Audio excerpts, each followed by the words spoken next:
Hallelujah hallelujah hallelujah. पिता पुत्र पवित्र आत्मा के नाम में हर एक भाई बहन आशीषित और ब्लेसिंग हो जाए, इनके हर काम सफल होने पाए, घर परिवार में सुख शांति आए। इस उपवास के पिता 35वें दिन के पिता परमेश्वर भोर की प्रार्थना के सभा में आपकी बड़ी आशीषें प्रकट होने पाए। हर बीमारी, हर चिंता, हर कर्ज, हर बोझ से पिता छुटकारा मिलने पाए। आपकी आशीषें इनके जीवन में प्रकट हो, ईश्वर की आंसू से भरपूर हो जाए। इनके बंद दरवाजे खुल जाए, बंधन टूट जाए, मार्ग ओपन हो जाए और चिंता, बोझ, परेशानी, दुखों से आजाद हो जाए। पिता आज इनके हर काम सफल होने पाए, घर परिवार में सुख शांति आए, हर बंधन टूटने पाए, बीमारी के बंधन, चिंता के बंधन, कर्ज के बंधन, निराशा के बंधनों से प्रभु आजाद हो जाए। आपकी बड़ी आशीष से इनके जीवन में स्वर्ग से प्रकट होए और ये स्वर्गीय आंसू से पिता ये भरपूर हो जाए। आमीन। तो आज का ये जो वचन है ये पौलुस के द्वारा कहा गया है।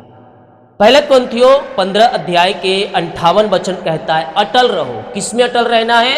विश्वास में अटल होकर मजबूती के साथ तुम्हें खड़े रहना है। सो हे मेरे प्रियो और भाइयों, दृढ़ और अटल रहो और प्रभु के काम में सर्वदा बढ़ते जाओ, क्योंकि यह जानते हो कि तुम्हारा परिश्रम प्रभु में व्यर्थ नहीं। यह प्रेरित पौलुस कहता है, तुम दृढ़ और अटल हो और प्रभु के कामों के लिए सर्वदा तुम बढ़ते जाओ। यह वचन हमें सिखाता है कि हम विश्वास में अटल रहना है, चाहे परिस्थितियां कैसे भी हो।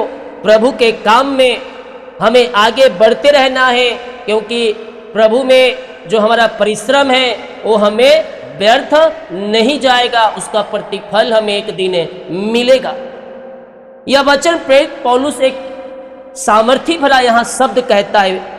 वह विश्वासियों को याद दिलाता है कि जीवन चाहे कितनी भी कठिनाई, परेशानी, निराशा से क्यों ना भरा हो, आपको विश्वास में दृढ़ और अटल बने रहना है, क्योंकि जब हम विश्वास योग्य हो रहेंगे तो सही समय पर हम कटनी भी हम काट पाएंगे। हालेलुया।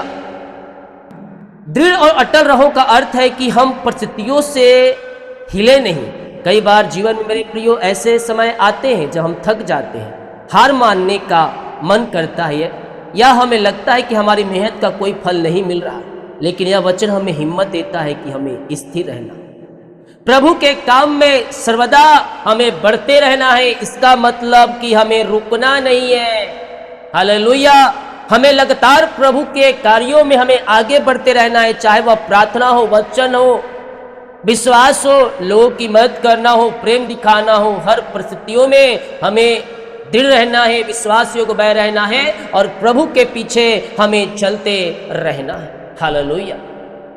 तुम्हारा परिश्रम प्रभु में व्यर्थ नहीं। यह वचन, इस वचन का सबसे बड़ा वादा है। संसार में कई बार हमारी मेहनत का फल तुरंत नहीं मिलता, लेकिन प्रभु के काम में किया गया हर कार्य परमेश्वर के सामने मूल्यवान है और उसका प्रतिफल अवश्य मिले। प्रभु के सामने वो सारी चीजें जो हम करते हैं उसका मूल्यवान है। यह वचन हमें सिखाता है कि हमें परिणाम की चिंता नहीं करनी है, बल्कि विश्वास के साथ अपना काम करते रहना है। प्रभु सही समय पर उसका प्रतिफल हमें देगा। हालेलुया।